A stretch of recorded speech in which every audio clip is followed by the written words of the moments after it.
英語聞き流しリスニング、英語テキストと MP3 音声ダウンロードはホームページからご利用いただけます。88thpp.com 88thpp.com Rapunzel. There were once a man and a woman who had long in vain wished for a child. At length the woman hoped that God was about to grant her desire. These people had a little window at the back of their house from which a splendid garden could be seen, which was full of the most beautiful flowers and herbs. It was, however, surrounded by a high wall, and no one dared to go into it because it belonged to an enchantress, who had great power and was dreaded by all the world. One day the woman was standing by this window and looking down into the garden, when she saw a bed which was planted with the most beautiful rampion, Rapunzel, and it looked so fresh and green that she longed for it. She quite pined away, and began to look pale and miserable. Then her husband was alarmed, and asked, "What ails you, dear wife?" "Ah," she replied, "if I can't eat some of the rampion, which is in the garden behind our house, I shall die." The man, who loved her, thought, "Sooner than let your wife die, bring her some of the rampion yourself, let it cost what it will." At twilight, he clambered down over the wall into the garden of the enchantress, hastily clutched a handful of rampion, and took it to his wife. She at once made herself a salad of it, and ate it greedily. It tasted so good to her, so very good, that the next day she longed for it 3 times as much as before. If he was to have any rest, her husband must once more descend into the garden. In the gloom of evening therefore, he let himself down again, but when he had clambered down the wall he was terribly afraid, for he saw the enchantress standing before him.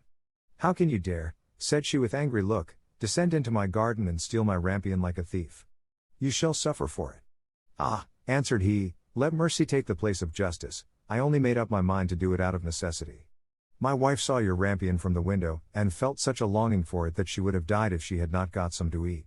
Then the enchantress allowed her anger to be softened, and said to him, "If the case be as you say, I will allow you to take away with you as much rampion as you will, only I make one condition, you must give me the child which your wife will bring into the world, it shall be well treated, and I will care for it like a mother."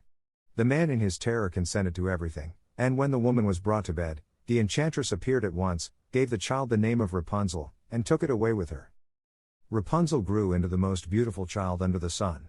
When she was 12 years old, the enchantress shut her into a tower, which lay in a forest, and had neither stairs nor door, but quite at the top was a little window. When the enchantress wanted to go in, she placed herself beneath it and cried, "Rapunzel, Rapunzel, let down your hair to me." Rapunzel had magnificent long hair, fine as spun gold, and when she heard the voice of the enchantress she unfastened her braided tresses, wound them round one of the hooks of the window above, and then the hair fell 20 ells down, and the enchantress climbed up by it. After a year or two, it came to pass that the king's son rode through the forest and passed by the tower. Then he heard a song, which was so charming that he stood still and listened. This was Rapunzel, who in her solitude passed her time in letting her sweet voice resound. The king's son wanted to climb up to her, and looked for the door of the tower, but none was to be found. He rode home, but this singing had so deeply touched his heart, that every day he went out into the forest and listened to it. Once when he was thus standing behind a tree, he saw that an enchantress came there, and he heard how she cried, "Rapunzel, Rapunzel, let down your hair to me." Then Rapunzel let down the braids of her hair, and the enchantress climbed up to her. "If that is the ladder by which one mounts, I too will try my fortune," said he, and the next day when it began to grow dark, he went to the tower and cried, "Rapunzel, Rapunzel, let down your hair to me." Immediately the hair fell down and the king's son climbed up. At first Rapunzel was terribly frightened when a man, such as her eyes had never yet beheld, came to her, but the king's son began to talk to her quite like a friend, and told her that his heart had been so stirred that it had let him have no rest, and he had been forced to see her. Then Rapunzel lost her fear, and when he asked her if she would take him for her husband, and she saw that he was young and handsome, she thought, "He will love me more than old Dame Gothel does," and she said yes, and laid her hand in his. She said, "I will willingly go away with you, but I do not know how to get down. Bring with you a skein of silk every time that you come, and I will weave a ladder with it, and when that is ready I will descend, and you will take me on your horse." They agreed that until that time he should come to her every evening, for the old woman came by day. The enchantress remarked nothing of this, until once Rapunzel said to her, "Tell me, Dame Gothel, how it happens that you are so much heavier for me to draw up than the young king's son, he is with me in a moment." "Ah! You wicked child," cried the enchantress. "What do I hear you say? I thought I had separated you from all the world, and yet you have deceived me. In her anger she clutched Rapunzel's beautiful tresses, wrapped them twice round her left hand, seized a pair of scissors with the right, and snip, snap, they were cut off, and the lovely braids lay on the ground. And she was so pitiless that she took poor Rapunzel into a desert where she had to live in great grief and misery. On the same day that she cast out Rapunzel, however, the enchantress fastened the braids of hair, which she had cut off, to the hook of the window, and when the king's son came and cried, "Rapunzel, Rapunzel, let down your hair to me," she let the hair down. The king's son ascended, but instead of finding his dearest Rapunzel, he found the enchantress, who gazed at him with wicked and venomous looks. "Aha!"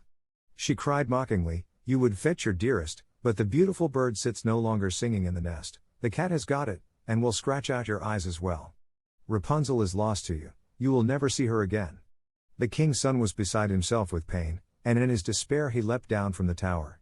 He escaped with his life, but the thorns into which he fell pierced his eyes. Then he wandered quite blind about the forest, ate nothing but roots and berries, and did naught but lament and weep over the loss of his dearest wife.